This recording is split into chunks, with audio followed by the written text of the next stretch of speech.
Ok. Entonces, bueno, vamos a comenzar.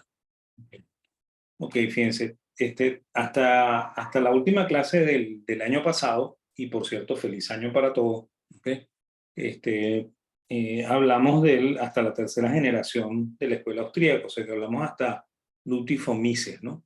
Y hoy vamos a meternos ya con el discípulo más importante de Mises, o sea que la cuarta generación no la vamos a terminar hoy, la cuarta generación va a ser bastante más larga, ¿ok? Y bueno, el principal personaje de la cuarta generación es Hayek, ¿ok? Este, eh, ojo que no, los demás no es que están muy por debajo, ¿no? ¿Ok? Porque los demás son Fritz Maslov, ¿ok? Que también es un personaje muy interesante que vamos a ver un poquito, ¿ok?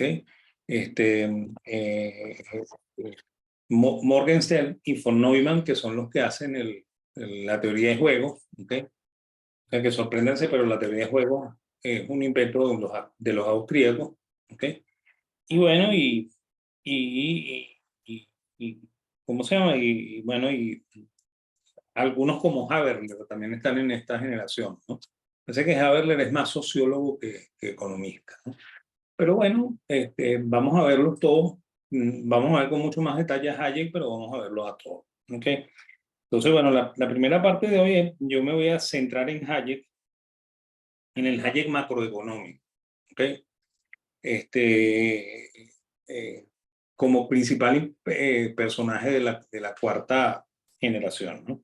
Y bueno, y él junto con Mises trabaja en la teoría del ciclo económico. La teoría del ciclo económico aparece inicialmente, ¿okay? En el libro que se llama Teoría del dinero y del crédito, ¿okay? Que se llama así en castellano, en alemán se llama Teoría del dinero y los medios fiduciarios, pero ahí es donde aparece inicialmente la teoría del ciclo, pero el que la desarrolla con mucha más prestancia es Hayek, ¿okay? Porque Hayek, me permito echar más o menos el cuento. Hayek era un chico, relativamente un chico prodigio, ¿no? Porque él nace en 1899 y ya en 1915 está yendo a la guerra mundial, ¿okay? Con lo cual a los 15 años está reclutado y haciendo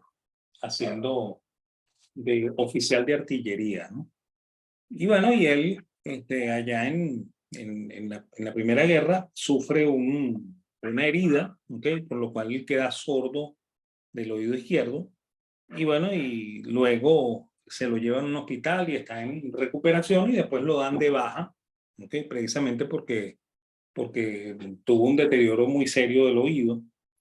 Y entonces a él incluso le dan una medalla de honor por, por heroísmo, ¿okay? Por esta misma cuestión. Y bueno, y después él regresa a la Universidad de Viena, ¿okay? Inicialmente trata de ser psicólogo, ¿okay? El papá de él era médico, ¿okay? Por lo cual él tenía cierto interés por la psicología. Ese interés por la psicología se va a desarrollar luego, también lo vamos a ver, ¿okay? En un libro que se llama El orden sensorial, y que incluso tiene mucho que ver con la apreciación microeconómica de Hayek, porque él va a trabajar mucho teoría del conocimiento. Y bueno, él entra en la Universidad de Viena primero con la intención de estudiar psicología, incluso estudia, ¿ok? Inicialmente fisiología del cerebro, y luego de eso le da por estudiar derecho y economía, ¿okay? Acuérdense que en ese momento no hay carrera de economía por separado, sino que la economía se enseña en derecho, ¿okay? Y bueno, y él eh, allí conoce a Friedrich von Bissa, ¿okay? Que es uno de los de la segunda generación, el concuñado ¿se llama? De von Baberg. Y bueno, y von Bissa ya está un poco viejo, ¿okay? Y entonces él le dice que él ya no acepta alumnos para hacer doctorado. Entonces él le recomienda que se vaya donde Ludwig von Mises, que Ludwig von Mises acaba de abrir un seminario para la gente que quiere hacer doctorados, o sea, por el estilo. Y entonces él se va a la oficina de la Cámara de Comercio donde trabaja Fonmises. Y bueno, y comienza en el seminario ese famoso que tuvo Fonmises allá en Viena, que se reunía cada 15 días el viernes. ¿Okay? Y bueno, y él va a ser el alumno más destacado de ese grupo, ¿no? De hecho, es tan destacado que Fonmises decide contratarlo para que él dirija un instituto de investigaciones que se llama el Instituto de Investigaciones del Ciclo, ¿okay? Que precisamente es el que va a sacar todos los papeles relativos a la teoría del ciclo económico austríaco. ¿Okay? O sea que eso es una idea que originalmente tiene Mises entre ceja y ceja y que al final termina desarrollando Hayek, ¿no? ¿Okay? Entonces, bueno, yo lo primero que pongo allí es un diagrama de lo que normalmente estudiamos los economistas sobre el ciclo. Cuando ustedes abren un manual de macroeconomía, normalmente el ciclo lo pintan de esta manera, ¿no? Y bueno, yo lo único que quiero aquí con este gráfico es que ustedes vean que el ciclo tiene 4 etapas, ¿ok? La primera etapa se llama recuperación, la segunda etapa se llama auge, ¿okay? La tercera etapa se llama recesión y la cuarta etapa se llama depresión, ¿ok? Y tiene 2 puntos álgidos, ¿ok? El primer punto álgido es el fondo de recesión, ¿okay? Que es cuando todo el mundo está ¿cómo se llama? En deprimido, ¿ok? Y se cree que la economía no va a recuperarse jamás. La economía se comienza a recuperar y cuando la economía está en plena recuperación, entonces cambia de sentido y ese cambio de sentido es lo que se llama crisis, ¿ok? O sea, hay gente que normalmente llama crisis a toda esta etapa, ¿ok? Pero el verdadero punto de crisis es ¿no? Porque efectivamente allí es donde ocurren las caídas bursátiles y donde ocurren las crisis financieras, ¿no? Por eso es que cuando algún analista dice que puede haber una crisis financiera por esta etapa o por esta etapa, el tipo está equivocado, ¿no? Las crisis financieras se dan en este punto. ¿Okay? Ahí es donde ocurren las crisis financieras. Entonces, bueno, esta es la figura del ciclo. El ciclo no fue un problema económico muy importante, sino hasta finales del siglo XIX. ¿Okay? Entre otras razones porque parece que antes del siglo XIX las etapas expansivas eran tan largas, ¿okay? Que la gente no se preocupaba por, por los problemas de recesión. ¿Okay? Y, y bueno, y ocurrieron varias cosas a finales del siglo XIX, ¿no? Ocurrió un evento que siempre se le llamó la Gran Recesión, ¿okay? Antes del año 29, ¿okay? Que es el periodo que corre desde 1870 hasta 1879. ¿Okay? A ese periodo lo llamaron la Gran Recesión durante mucho tiempo, ¿no? Antes de que ocurriera la crisis del 29, la caída de Wall Street y todo lo que pasó en los años 30 en el mundo. Entonces se llamaba a ese periodo del 70 al 79 la Gran Recesión. Incluso si ustedes se meten en Wikipedia y ustedes ponen la crisis del año 1873, que fundamentalmente dicen que ocurrió en el 73, van a encontrar un artículo larguísimo que explica eh, qué fue lo que ocurrió en el 73, en 1873, ¿no? Que casi coincide con la época en la que los marginalistas escriben sus trabajos, ¿no? Pero resulta que eso es una época de crecimiento económico, no una época de caída de la economía. ¿Okay? Lo que sí ocurre es que hay caídas en los precios. ¿Okay? O sea que ocurrió un evento extraño, ¿okay? Porque los precios se caían al tiempo que la economía estaba creciendo. ¿Okay? Lo cual hoy, en el siglo XXI, nos parecería contradictorio. O sea, yo digo eso en una clase de macro y el profesor de macro probablemente dice, no, usted está equivocado. Eso no puede ocurrir, eso no pasa. ¿Okay? Pero eso era lo que pasaba en el siglo XIX. ¿Okay? O sea, había crecimiento económico con caída de precios. Y entonces, por esa razón, por la caída de precios, se identificó eso como una recesión, ¿okay? Que efectivamente nunca lo fue. Y entonces eso llevó a ciertos personajes a estudiar el ciclo, ¿no? Fue el primero que se dedicó a eso fue, fue Marx y Engels, ¿okay? Y ahí es donde ellos concluyen que el fenómeno del ciclo es un fenómeno típico de la sociedad capitalista, ¿no? Ellos dicen que eso nada más ocurre en las sociedades capitalistas. Entonces ellos fueron los primeros que lo estudiaron y lo asociaron a una caída en el consumo. ¿Okay? Ellos dicen que al final de la etapa de crecimiento, aquí en esta crisis, lo que ocurre es una caída en el consumo y eso es lo que lleva al mundo de la recesión, ¿no? Y bueno, y esa es ¿cómo se llama? La consigna que normalmente se tiene, ¿no? Normalmente se cree que aquí se cae el consumo. ¿Okay? Eso lo identificó supuestamente Marx y se quedó ahí marcado. ¿Okay? De hecho, el análisis keynesiano parte de esa idea, ¿no? Además, de hecho, cuando ustedes estudian macro, escuchan perfectamente del profesor, que el profesor dice que hay que estimular la demanda agregada, o sea, estimular el consumo y la inversión para que haya crecimiento económico. Pues, ¿okay? Porque ellos creen que aquí lo que ocurre es un estímulo a la demanda agregada y que por el contrario en la crisis lo que ocurre es una caída de la demanda agregada. ¿Okay?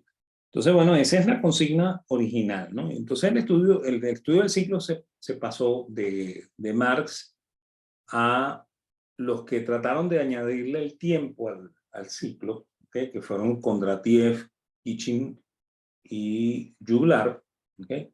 Y entonces ellos estudiaron unos fenómenos que ocurrían cada cierto tiempo, ¿no? Y entonces lo llamaron ciclo también. ¿Okay? Lo que pasa es que lo que estudió Juglar, lo que estudió Kondratiev y lo que estudió Kitchin no son ciclos, no es el ciclo económico. ¿Okay? De hecho, el estudio de Juglar originalmente se hizo sobre las ventas al detalle de los locales de comercio de Francia y de Inglaterra en la época posterior a la Revolución Francesa, ¿okay? Hasta más o menos finales del siglo XIX. ¿Okay? El estudio de Kondratiev que se hace en Rusia se hace con la producción agrícola. ¿Okay? Fíjense que ninguno es PIB. ¿Okay? Uno son las ventas al detalle de los negocios de comercio al detalle, o sea, comercio de las personas. ¿Okay? Y el otro es un estudio de la producción, de la producción agrícola en Rusia. Y es más, ahí ese estudio se hizo con muchísimo dato porque los rusos tenían archivos de la producción agrícola desde la época del zar Iván el Terrible, ¿no? Entonces, y como el estudio se hace en el momento en que se trata de la Revolución Rusa, entonces, bueno, eso tiene una base de datos muy larga, ¿okay? Y bueno, entre otras razones, bueno, eso es lo que dice, lo que hace que Kondratiev diga que el ciclo de onda larga dura entre 50 y 60 años, ¿no? ¿Okay? Kitchin se da cuenta de que, perdón, Juglar se da cuenta de que el ciclo es un poquito más corto, ¿okay? Porque son las ventas al detalle, ¿no? Entonces dice que son como 5 o 6 años, ¿okay? Y resulta que hay un tercero, que es un británico, que se puso a estudiar las operaciones en la Bolsa de Londres, ¿okay? Y ese británico se llama Kitchin, ¿okay? Y entonces él descubrió que en el volumen de operaciones de la bolsa había un ciclo de más o menos entre 9 meses y año y medio. ¿Okay? Entonces eso se le llama ciclo de onda corta. Pero fíjense que ninguno es Producto Interno Bruto, ¿no?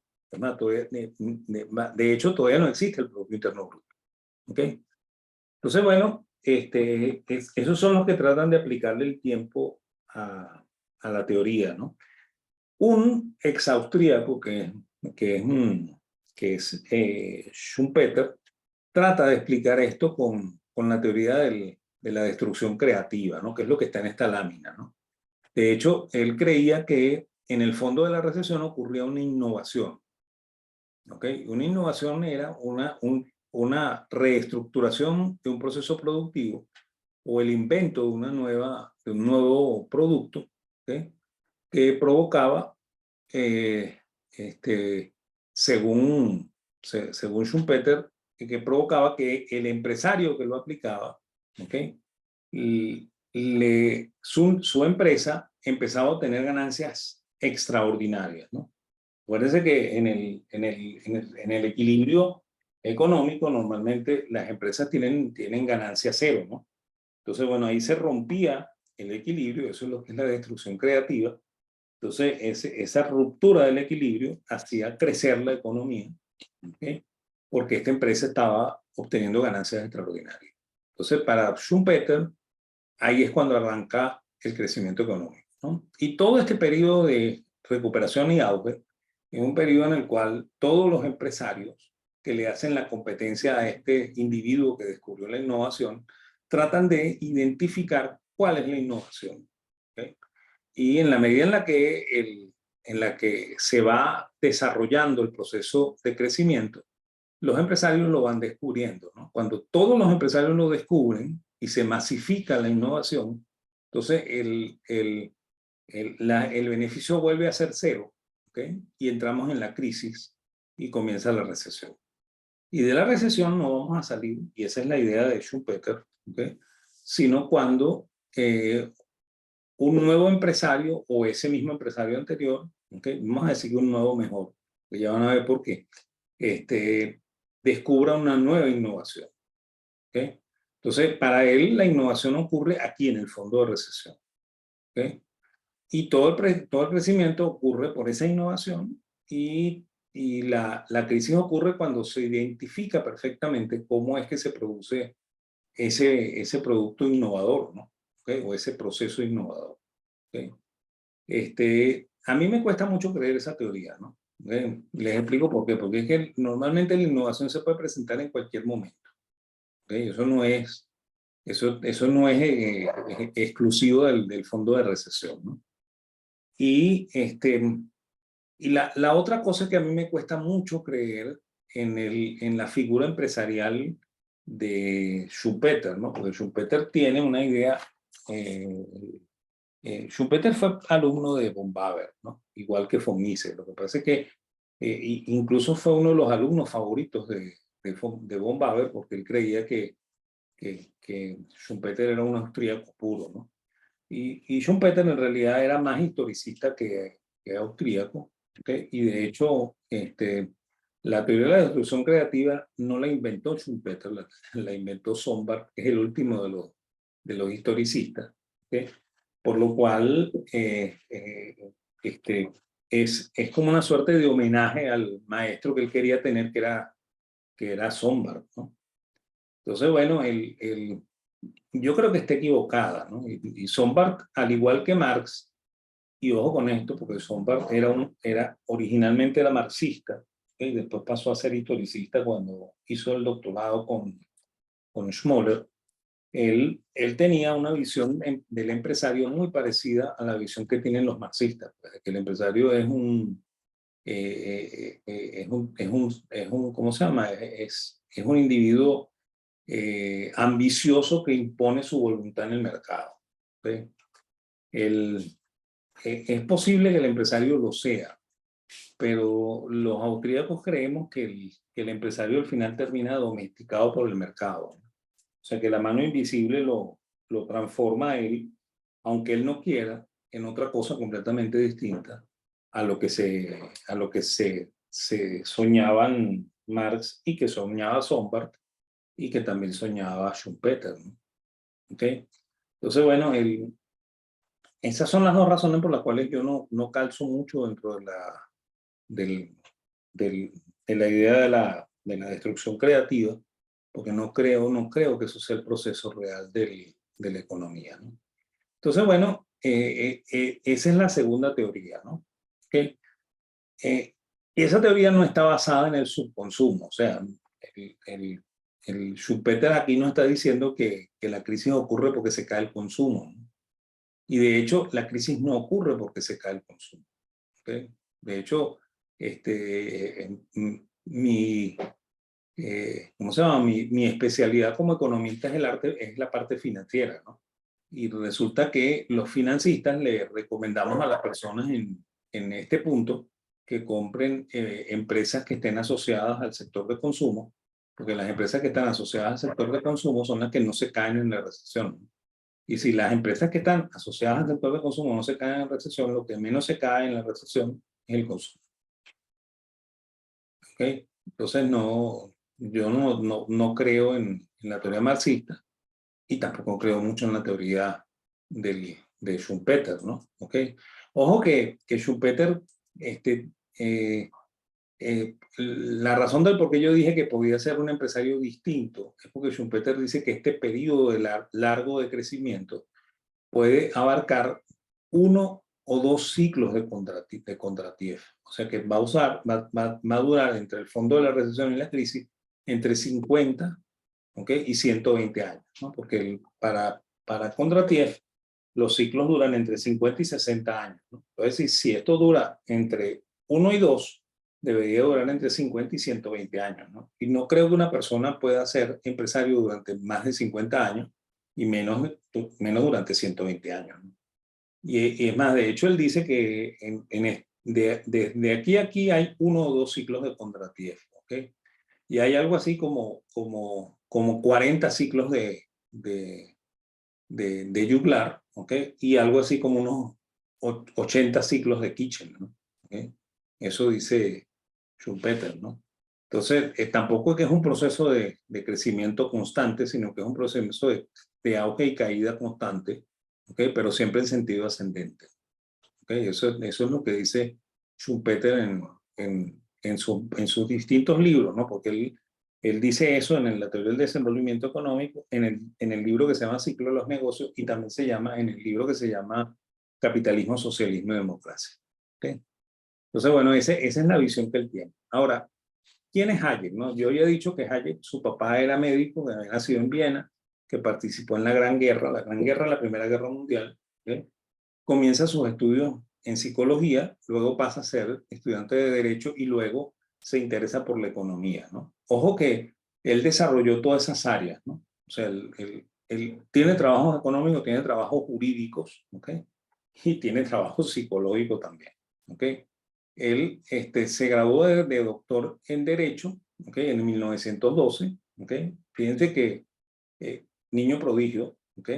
Y luego de doctor en Economía en el año de 1921, ¿ok? Otra vez niño prodigio, ¿no? Y él viaja a los Estados Unidos, ¿ok? Es más, cuando él viaja a los Estados Unidos, él estudia muchísima matemática, ¿ok? Estudia muchísima estadística.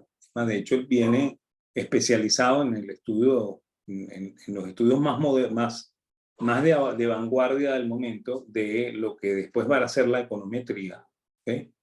Y luego regresa a Viena en el año de 1927. Y ahí pasa a formar parte de lo que se llamó el Instituto de Investigaciones del Ciclo, ¿no? O sea, previo a eso, antes del 21, él hizo el doctorado con Mises, se fue a los Estados Unidos, después regresó y ahí lo contratan para que sea el director del Instituto de Investigaciones del Ciclo, ¿no?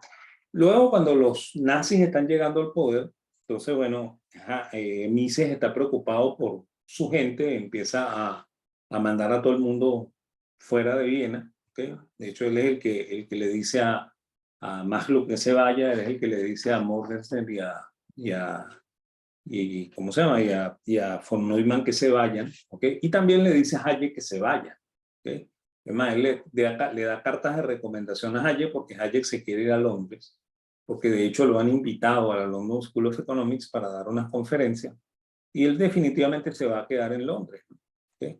Y bueno, y el mismo Mises se va, ¿ok? Mises se va para Suiza, ¿ok? Cuando comienza el desastre nazi. Entonces, de hecho, en el 31 ya Hayek está en Londres, en la London School of Economics, ¿ok? Y bueno, nosotros vamos a relatar esa parte, ¿no? La parte de cuando él está en Londres, después él se va a marchar a los Estados Unidos en el 49, después va a volver a Europa, ¿ok? Eso lo vamos a relatar en las clases siguientes, ¿ok? Ok, ¿qué hace él entre Alemania, entre Viena y Estados Unidos y Londres, ¿no? Él escribe en Viena todavía, un folleto que se llama El nacionalismo monetario y la estabilidad internacional. ¿Okay? Eso después se va a traducir al inglés, ¿okay? Y se va a publicar en inglés y hoy en día está traducido al castellano también. Se llama así, El nacionalismo monetario y la estabilidad internacional, que es el libro previo con el cual se puede explicar el otro libro que se llama Precios y Producción, que es donde está el ciclo económico. ¿Okay? Precios y Producción, sí, ella es un producto de Londres. ¿Okay? Cuando a él lo invitan al London School of Economics, él va a hacer 5 conferencias. ¿Okay? Y esas 5 conferencias están en ese libro que se llama Precios y Producción. ¿Okay? Que yo se los voy a mandar también. ¿Okay? No sé si pesa lo suficiente para mandarlo por WhatsApp.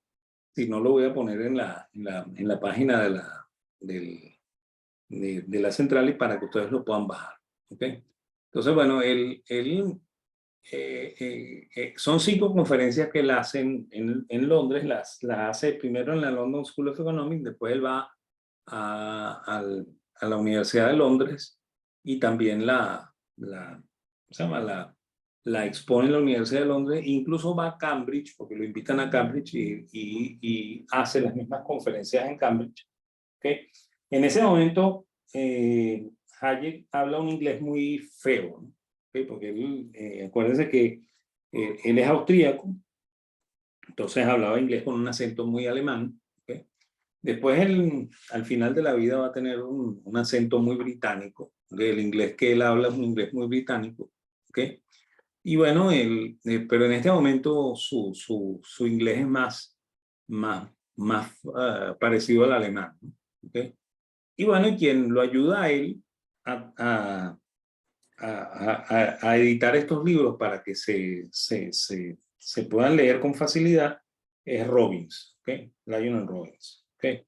Que además es el que lo ha invitado a Londres, ¿no? O sea, Lionel Robbins convence a John Hicks, porque ambos están muy interesados en estudiar la teoría austríaca, invitan a Hayek y se lo llevan a Londres y Hayek definitivamente se queda en Londres, en la London School, por un tiempo largo, donde va a ocurrir también el lío con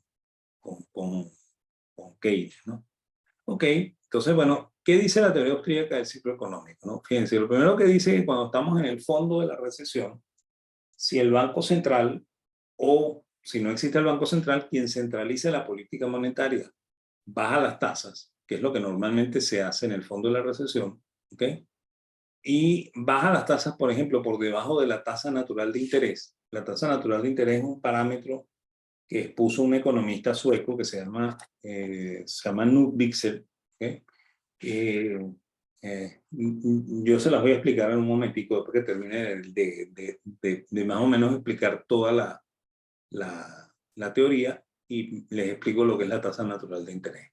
Entonces, eso provoca que los empresarios, ¿okay?, hagan cálculos, ¿okay?, de los valores presentes de sus proyectos y entonces decidan ejecutar unos proyectos que no deben ser ejecutados, ¿okay?, porque no están, ¿cómo se llama? No son verdaderamente rentables, ¿okay?, o no tienen la demanda característica para ser efectivamente rentable. ¿Okay? O sea que solamente por razones técnicas, porque usted sacó la cuenta y su valor presente neto le da positivo, entonces usted decide invertir en ese negocio que usted no debió haber invertido. ¿Okay? Esos negocios los llaman, tanto Mises como Hayek, los llaman malinvestment. ¿Okay? Es más, fíjense que la expresión suena muy alemana. ¿Okay? ¿Por qué? Porque los alemanes son los que tienen la manía de pegar palabras, ¿no? Y fíjense que esto es más o menos como decir una mala inversión, ¿ok? O una inversión equivocada, ¿ok? Entonces, parece que Mises y Hayek creen que el inglés es como el alemán, en el cual se pueden hacer compuestos de palabras, ¿no? ¿Ok? Por ejemplo, la carrera que estudiaron Mises y Hayek en Viena, igual que la carrera que estudiaban los historicistas alemanes, que era la escuela, la carrera de Derecho, se llama Stadtwissenschaft. ¿Okay? Y eso está conformado por 3 palabras. Stat, que es Estado, Wissenschaft, ¿okay? Que es ciencias, ¿okay? Y Schaft, ¿okay? Que es disciplina, ¿okay? Entonces, bueno, tienen tres palabras distintas formando una sola palabra, ¿no? Y eso es lo que hacen aquí, ¿no? Dicen malinvestment, como si se pudiera decir esto en inglés. Entonces, bueno, eso provoca que esos personajes que están invirtiendo en estas malinvestments soliciten crédito para invertir en esos negocios que no son adecuados para el momento. Entonces, eso genera todos unos cambios en la estructura de producción y produce incrementos en los precios de los factores de producción, por lo cual altera toda la estructura de precios de la economía. ¿Okay? Entonces, eso inicialmente afecta la estructura de costos y puede provocar que las empresas que fueron producto de inversiones equivocadas se resientan. ¿Okay? Cuando empiezan a ocurrir esos cambios, estas mismas empresas que originalmente estaban, o sea, no estaban diseñadas para arrancar y pasaron a ser arrancables porque su valor presente neto daba positivo. Entonces, son las primeras que se resienten cuando los factores de producción comienzan a subir de precio. ¿Okay? Cuando eso se transfiere a los precios de consumo, entonces los incrementos generalizados del IPC, ¿okay? Hacen que el Banco Central tome la señal, ¿okay? De que hay mucha inflación en la economía y entonces él aplica política monetaria restrictiva. ¿Okay? Y ahí es cuando todo el andamiaje de inversiones equivocadas, ¿okay? Colapsa. ¿Okay? Y entonces eso es lo que es la crisis. ¿Okay? Cuando la política monetaria termina afectando a estas empresas que no se debieron haber ejecutado inicialmente. ¿Okay? Entonces, ahí es donde Hayek dice, ¿okay? Y eso va a ser el tejemaneje del lío entre Hayek y Keynes, ¿okay? Que la recesión es un periodo en el cual la economía se estabiliza, ¿okay? Y se producen reacomodos en la estructura de precios que son absolutamente necesarios para que la economía vuelva a arrancar luego cuando se estabilice otra vez el sistema, ¿no? Entonces, esa es la conclusión de la teoría del ciclo, que por supuesto no le gusta a Keynes, ¿okay? No le gustan los keynesianos, no le gustan los políticos y en general no le gusta a nadie. O sea, a nadie le gusta que le diga, mire, usted se tiene que ganar su recesión porque la recesión es culpa suya, ¿no? ¿Okay? A nadie le gusta que le digan eso. Entonces, esa es ¿cómo se llama? La consecuencia final de haber afectado haber afectado las tasas de interés al inicio, ¿okay? Para causar esta expansión económica. ¿Okay? Entonces, así es como lo veía Hayek, ¿no? ¿Okay? Y bueno, él lo explica con un triángulo. ¿Okay? Yo voy a hacer una explicación inicial del triángulo porque tenemos todavía 3 minutos de este video. Después les vuelvo a convocar para que cerremos estudiando bien el triángulo para que veamos qué es lo que pasa y cuál es la diferencia entre lo que proponen los austríacos y lo que proponen los keynesianos, ¿no? Entonces, fíjense, en primer lugar, Hayek explica el ciclo con un triángulo, ¿okay? Que normalmente se llama triángulo hayekiano. ¿Okay? En realidad, este triángulo no es hayekiano. En realidad, esto es Jevons. ¿Okay? Jevons, el marginalista británico, explicaba teoría del capital con un triángulo, ¿no? Y de hecho, cuando yo hablé de los marginalistas, yo les dije que él creía que el capital tenía estructura triangular. ¿Okay? Y a esto es lo que se refiere Jevons cuando dice que el capital tiene estructura triangular, ¿no? Lo que pasa es que este triángulo está adaptado a la forma en la que los austríacos ven la economía. Porque acuérdense que cuando Menger hace sus principios de economía, él dice que el primer orden es el orden del consumo, ¿no? Entonces, este cateto representa el primer orden de los órdenes de los bienes, ¿ok? Y bueno, el segundo orden sería este, el tercer orden sería este, el cuarto orden sería este, el quinto orden y el sexto orden sería este, ¿ok?